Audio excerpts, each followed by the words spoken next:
நாட்களிலொரு நாள் தாரகாசுரன் என்னும் அசுரன் பெரிய தவம் செய்து வரங்களை பெற்றான். அவனை அழிக்க சிவபெருமான் மகன் மட்டுமே பிறக்க வேண்டும் என்ற வரம் கிடைத்தது. அந்த சக்தியால் அவன் தேவர்களை வென்றான். தேவர்களும் உலக மக்களும் துன்புறுத்தப்பட்டனர். அனைவரும் பிரம்மா விஷ்ணு சிவனை நோக்கி பிரார்த்தனை செய்தனர். இப்பொழுது உலகை காப்பாற்ற சிவபெருமான் மகன் பிறக்க வேண்டும் என்று அனைவரும் வேண்டினர். சிவபெருமான் தியானத்தில் அமர்ந்தார். அவரது யோகாக்னியிலிருந்து 6 தீப்பொறிகள் வெளிப்பட்டன. அவை அக்னி தேவனின் கைகளில் சேர்ந்தன. அக்னி அவற்றை கங்கை தேவிக்கு ஒப்படைத்தான். கங்கை அவற்றை தாங்க முடியாமல் சரவண பொய்கை என்ற தெய்வீக குளத்தில் விட்டார். அங்கே அந்த 6 தீப்பொறிகள் 6 தெய்வீக குழந்தைகளாக மலர்ந்தன. அந்த நேரத்தில் வானில் பிரகாசித்த 6 கிருத்திகை தேவதைகள் அந்த குழந்தைகளை எடுத்து கொண்டனர். தலா ஒரு குழந்தையை தாய்ப்பாசத்தோடு வளர்த்தனர். அவை எல்லாம் அழகும் அறிவும் நிறைந்த தெய்வீகச் சிறுவர்களாக இருந்தனர். தேவர்கள் பார்த்து வியந்தனர். இவர்தான் அசுரரை அழிக்கும் வீரன் என்று சொன்னனர். பார்வதி தேவி அந்த 6 குழந்தைகளையும் பார்த்ததும் பேரன்புடன் அணைத்து கொண்டார். அச்சமயம் அதிசயம் நடந்தது. 6 குழந்தைகள் ஒன்றாக இணைந்து 6 முகங்களும் 12 கரங்களும் கொண்ட அழகிய தெய்வீக உருவமாக மாறினார்கள். அங்கே பிறந்தவர் தான் ஷண்முகன் குமரன் முருகன். தேவர்கள் சந்தோஷமடைந்தனர். தேவர்கள் அனைவரும் முருகனை தங்களின் தலைவராக வேண்டினர். அப்போது பார்வதி தேவி தன் தெய்வீக சக்தியால் ஒரு தங்க வேலாயுதத்தை உருவாக்கி முருகனுக்கு அளித்தார். அந்த வேல் எல்லா தீமைகளையும் அழிக்கும் அருள் சின்னமாக இருந்தது. வேல் கிடைத்தவுடன் முருகனின் காந்தம் இன்னும் அதிகரித்தது. தேவர்கள் இவர்தான் அசுரர்களை அழிப்பார் என்று மகிழ்ந்தனர். தேவர்கள் அனைவரும் மகிழ்ந்தனர். அப்போது இந்திரன் தனது வாகனமாக இருந்த மயிலை முருகனுக்கு அர்ப்பணித்தான். அந்த மயில் தெய்வீக வடிவில் தோன்றி முருகனின் வாகனமாக ஆனது. மயிலின் மேல் அமர்ந்தபோது முருகனின் அழகு இன்னும் ஒளிவீசினது. உலகம் முழுதும் சரவணபவா என முழங்கியது. தேவர்கள் வணங்கி முருகா தாரகாசுரன் கொடுமை செய்கிறான். நாங்கள் உன்னையே தலைவராக ஏற்றுக்கொண்டு போர் செய்ய விரும்புகிறோம். நீ எங்களை வழிநடத்து என்று வேண்டினர். முருகனும் சிரித்தபடி நான் தர்மத்திற்காக போராடுவேன் என்று கூறினார். தாரகாசுரன் முருகன் பிறந்ததை அறிந்ததும் சஞ்சலமடைந்தான். சிவபெருமான் மகன் வந்துவிட்டான், அவன் என்னை அழித்து விடுவான் என்று எண்ணினான். உடனே தன் படைகளை தயார் செய்யத் தொடங்கினான். இதே நேரத்தில் தேவர்கள் அனைவரும் தங்கள் வலிமையையும் ஆயுதங்களையும் முருகனுக்கு அர்ப்பணித்தனர். அப்போது வானத்தில் தெய்வீகப் படை ஒன்று தோன்றியது. முருகன் அதற்கு தலைவராக நியமிக்கப்பட்டார். தேவயானையும் வள்ளியும் முருகனின் அருகில் இருந்து உற்சாகமளித்தனர். சிறுவனாக இருந்தபோதே முருகன் அம்பு வாள் வேல் போன்ற ஆயுதங்களில் வல்லவராக இருந்தார். சிவனே அவருக்கு போர்களை கற்றுக் கொடுத்தார். பார்வதி தாயின் அருள் காரணமாக அவருக்கு எதுவும் சாத்தியமற்றது இல்லை. தேவர்கள் அவரை பார்த்து வியந்தனர். முருகன் தன் படையினருடன் முன்பேறினார். வானமெங்கும் முரசொலி முழங்கியது. தேவர்கள் அனைவரும் வேலவா முருகா என்று முழங்கினர். பூமி வானம் அக்னி அனைத்தும் அதிர்ந்தது. தாரகாசுரன் தனது அசுரர்களை அனுப்பினான். அவர்கள் புயல் போல விரைந்து வந்தனர்.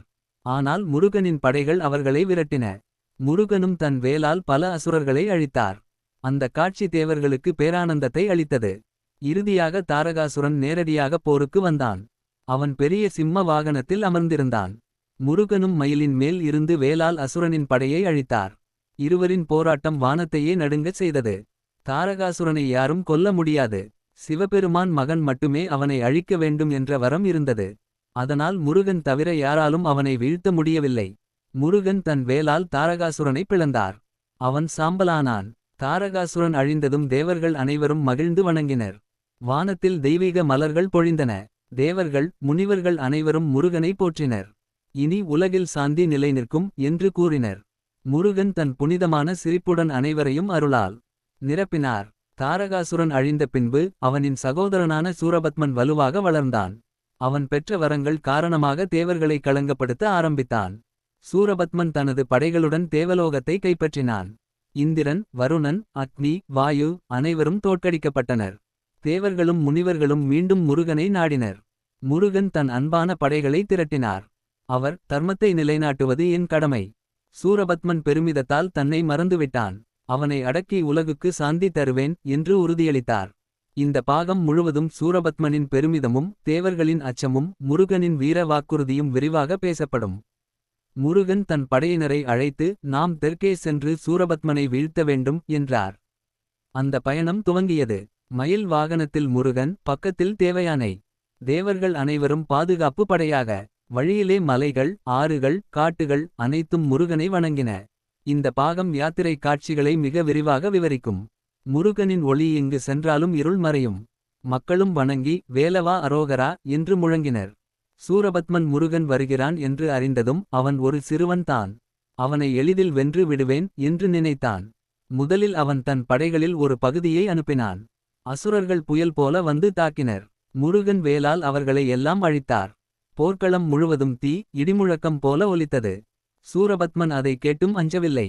இனி நான் தான் செல்ல வேண்டும் என்று தீர்மானித்தான்.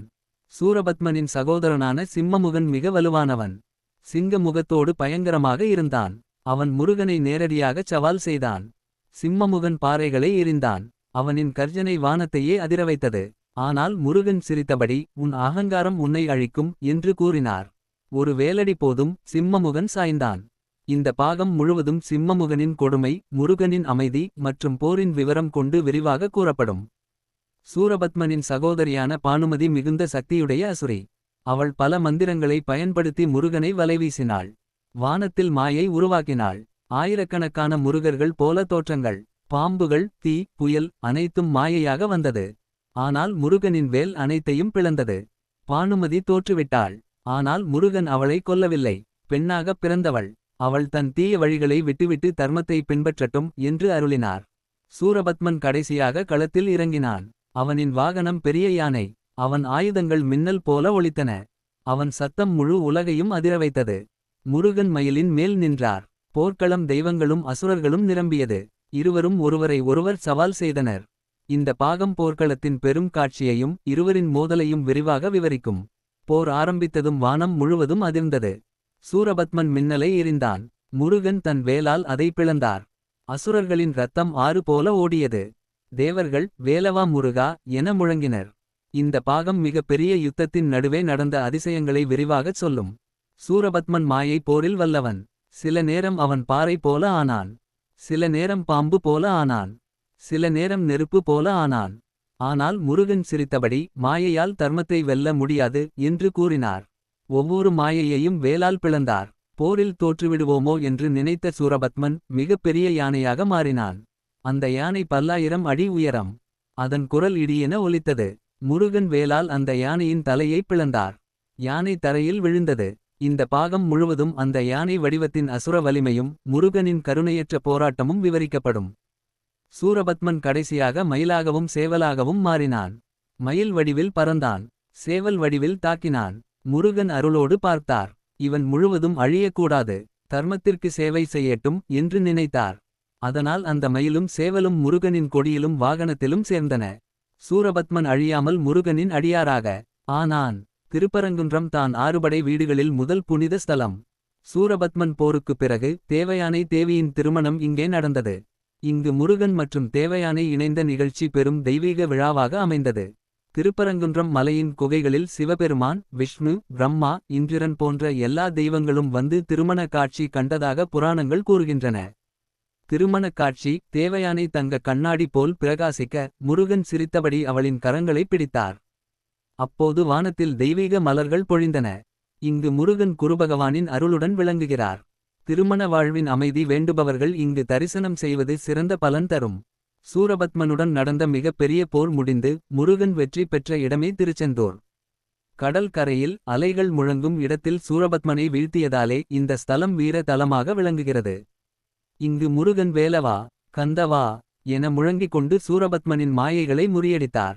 கடல் அலையின் மேல் நின்று போராடிய காட்சி பக்தர்களின் மனதில் இன்னும் நிறைந்துள்ளது. இந்த தலம் போரில் வெற்றி, எதிரிகளை அடக்குதல், வாழ்க்கையில் துணிவை பெறுதல் ஆகியவற்றுக்கு அருள் தருகிறது. பழனி ஸ்தலம் முருகனின் தனிமையான தவ இடமாக அறியப்படுகிறது. சிவபெருமான் தங்க மாம்பழத்தை கார்த்திகேயனுக்கும் விநாயகருக்கும் வழங்க விரும்பினார். உலகைச் சுற்றி வருபவருக்கே பழம் கிடைக்கும் என்று சொன்னார். முருகன் வானத்தில் பறந்தார். விநாயகர் தன் பெற்றோரையே வலம் வந்து வெற்றி பெற்றார். கோபத்தில் முருகன் பழனி மலைக்கு வந்து பழம் நீ, தந்தை நீ, தாய் நீ என்றார். இங்கே முருகன் பழனி அண்டவர் எனும் பிச்சைக்காரனின் வடிவில் பக்தர்களை அருளால் காக்கிறார். சுவாமிமலை தான் குரு சிஷ்ய சம்பவம் நடந்த இடம். பிரம்மாவிடம் முருகன் ஓம் மந்திரத்தின் அர்த்தம் என்ன என்று கேட்டார். பிரம்மா தவறாக விளக்கினார். கோபமுற்ற முருகன் பிரம்மாவை சிறைபிடித்தார். சிவன் வந்து கேட்டபோது முருகன் சொன்னார் ஓம் என்றால் பரம்பொருள். அதனுடைய உண்மையான அர்த்தம் தான் வாழ்க்கையின் முக்தி. இங்கே முருகன் குருவாக விளங்குகிறார். பக்தர்களுக்கு அறிவு ஞானம் கல்வி அருளும் தலம் இது. திருத்தணியில் முருகன் சுப்பிரமணியராக அருள்பாலிக்கிறார். சூரபத்மனை வென்றபின் முருகன் களைப்புடன் இங்கு வந்து ஓய்வு எடுத்தார். தேவயானை அவருக்கு தெய்வீக பானம் கொடுத்தார். இந்த இடத்தில் முருகன் அமைதியாக ஓய்வு எடுத்ததால் பக்தர்களுக்கும் அமைதி குடும்ப சாந்தி கிடைக்கிறது. திருத்தணி முருகன் வாழ்க்கை சிக்கல்களை தீர்க்கும் அருள் தலம் என்று கருதப்படுகிறது. குன்றத்தூர் ஸ்தலம் முருகன் வள்ளியை திருமணம் செய்த இடமாகும். வள்ளி ஒரு பழங்குடி இளம்பெண். அவள் கதிர் வயல்களில் பறவைகளுக்கு காவலாக இருந்தாள். முருகன் அவளை திருமணம் செய்ய விரும்பினார். பல முறை மாய வடிவங்களில் வந்து அவளை சோதித்தார். இறுதியில் வள்ளி சம்மதித்தாள். இங்கு முருகனும் வள்ளியும் இணைந்தனர். இந்த தலம் காதல் திருமணத்திற்கும் மனம் வழங்கிய துணையைப் பெறவும் அருள் செய்யும். 6 ஸ்தலங்களும் முருகனின் வெவ்வேறு வடிவங்களை வெளிப்படுத்துகின்றன. திருப்பரங்குன்றம் திருமண அருள். திருச்செந்தூர் போர்வீரன். பழனி பிச்சை அண்டவர். சுவாமிமலை குரு. திருத்தணி சாந்தி தெய்வம். குன்றத்தூர் காதல் அருள். இவை அனைத்தையும் தரிசிக்கின்ற பக்தர்கள் முழுமையான அருளை பெறுவர். பக்தர்கள் 6 படை வீடுகளையும் யாத்திரையாகச் சென்று தரிசிப்பர். யாத்திரை செய்யும் ஒவ்வொரு அடியிலும் ஓம் சரவணபவா ஜபம் ஒலிக்க வேண்டும். மலையே ஏறும் போது பக்தர்கள் பஜனை பாடுவர். கடலில் நீராடி மாலையிட்டு முருகனை வணங்குவர். இந்த யாத்திரை மனிதனின் வாழ்க்கை சோதனைகளை கடக்க உதவும் ஒரு ஆன்மீக பயணம் என கருதப்படுகிறது. சித்தர்கள் நாவலர்கள் தேவார பாடல்களில் முருகன் 6 படை வீடுகள் மிகுந்த புகழுடன் போற்றப்பட்டுள்ளன. அருணகிரிநாதர் எழுதிய திருப்புகழ் பெரும்பாலும் 6 படை வீடுகளை பாடுகிறது. முத்தை தரு பத்தி மலர்ந்து என்ற பாடல் உலகம் முழுவதும் ஒலிக்கிறது. சித்தர்கள் முருகனை வணங்கினால் பிறவி விலக்கும் என்று சொல்கிறார்கள். 6 படை வீடுகளுக்குச் சென்ற பக்தர்கள் தங்கள் வாழ்க்கையில் அற்புதங்களை அனுபவித்துள்ளனர். ஒருவர் பிள்ளை பெற வேண்டி வந்தார். முருகன் அருளால் அவருக்கு பிள்ளை பிறந்தது. ஒருவர் நோய் வாட்டத்தால் வந்தார். முருகன் அருளால் குணமானார். ஒருவர் வாழ்க்கையில் கஷ்டப்பட்டார். முருகனை வேண்டி செல்வம் பெற்றார். இந்த பாகத்தில் 6 படை வீடு பக்தர்களின் உண்மையான அனுபவங்கள் விரிவாக சொல்லப்படும். கார்த்திகை மாதம் வருடத்தில் மிக புனிதமான மாதமாக கருதப்படுகிறது. இந்த மாதத்தில் சிவபெருமான் தன்னுடைய அனந்த ஜோதிரூபமாக தோன்றினார். அந்த ஜோதி எந்த தொடக்கம் முடிவு இல்லாத அகில பிரபஞ்சத்தின் உண்மையை காட்டும் ஒன்று. இந்த கார்த்திகை மாதத்தில் முருகனும் மிகவும் சிறப்பாக வணங்கப்படுகிறார். ஏனெனில் அவர் பிறந்த 6 கிருத்திகைகளும் இந்த மாதத்தில் அதிகமாக திகழ்கின்றன. ஆகவே கிருத்திகை மாதம் முருக பக்தர்களுக்கு மிகப்பெரிய பண்டிகை காலமாகும். ஒரு நாள் விஷ்ணுவும் பிரம்மாவும் யார் பெரியவர் என்று விவாதத்தில் ஈடுபட்டனர். அதை தீர்க்க சிவபெருமான் ஒரு முடிவில்லா தீஜ்யோதிரூபமாக நின்றார். இந்த தீயின் தொடக்கத்தையும் முடிவையும் யார் கண்டுபிடிக்கிறார்களோ அவர் பெரியவர் என்று சோதனை வைத்தார். பிரம்மா ஹம்சமாகி மேலே பறந்தார். விஷ்ணு வராகமாகி கீழே தோன்றினார். ஆனால் யாராலும் முடிவை அடைய முடியவில்லை. அதிலிருந்து கார்த்திகை தீபம் வந்தது. அந்த நாள் தான் திருவண்ணாமலை கார்த்திகை தீபத் திருவிழா.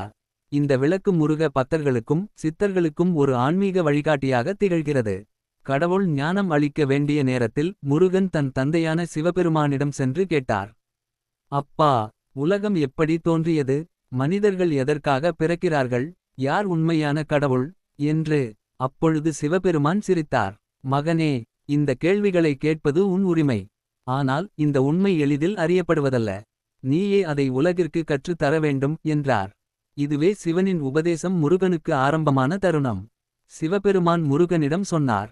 எல்லாம் அன்பின் மூலமே தோன்றுகிறது. அந்த அன்பே பிரபஞ்சத்தை தாங்கும் சக்தி.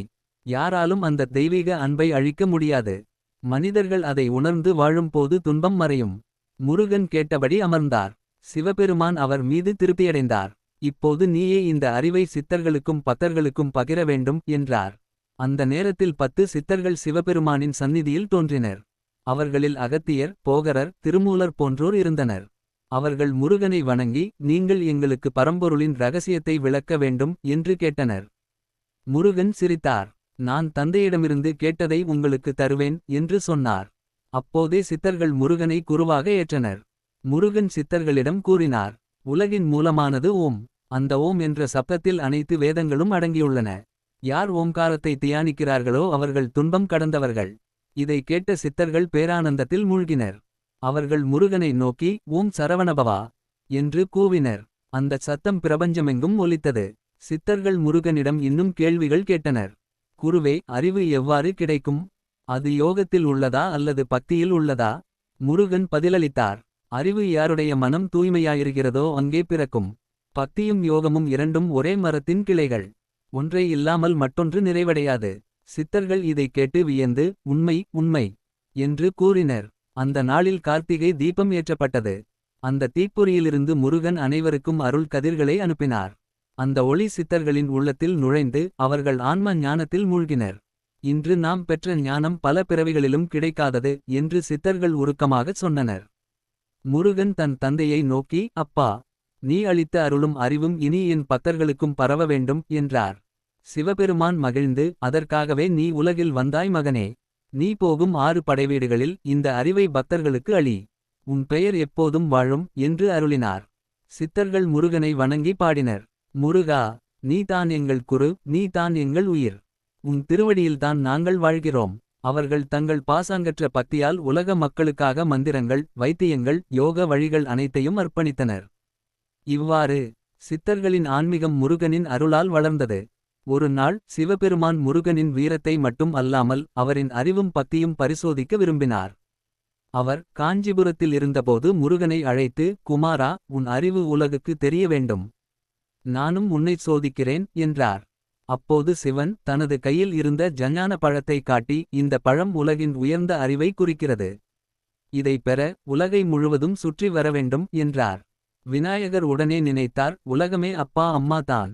அவர்களை வணங்கி சுற்றினால் போதும் என்று.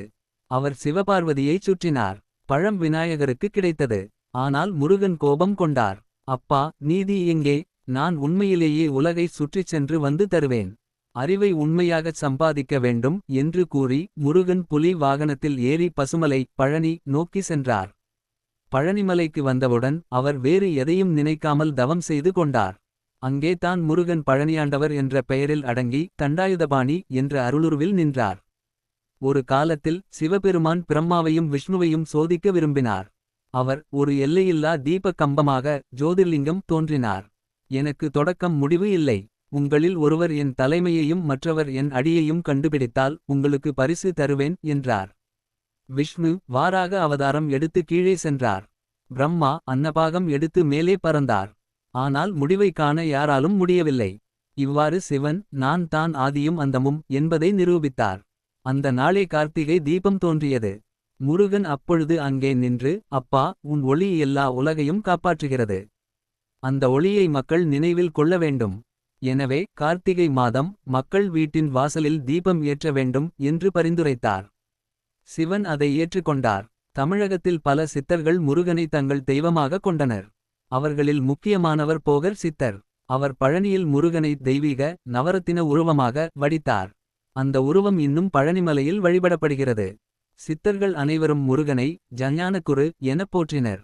அகத்தியர் சித்தர் முருகனிடமிருந்து மருத்துவ ஜஞ்ஞானம் பெற்றார்.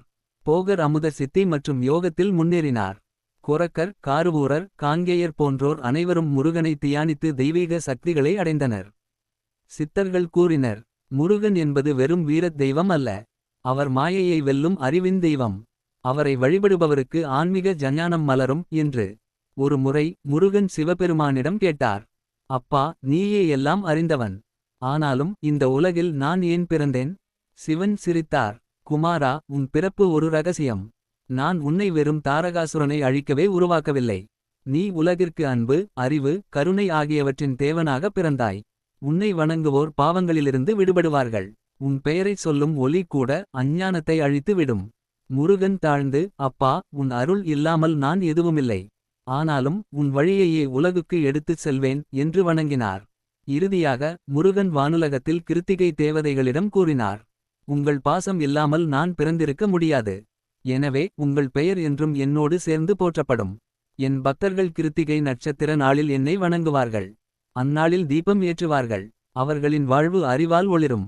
அவ்வாறு கார்த்திகை தீபம், கிருத்திகை வழிபாடு ஆகியவை முருகனை நினைவுகூரும் ஆன்மீக வழிபாடுகளாக ஆனது. தேவர்கள் அனைவரும் கூடி வேலாயுதபாணி முருகனுக்கு அரோகரா என்று முழக்கமிட்டனர்.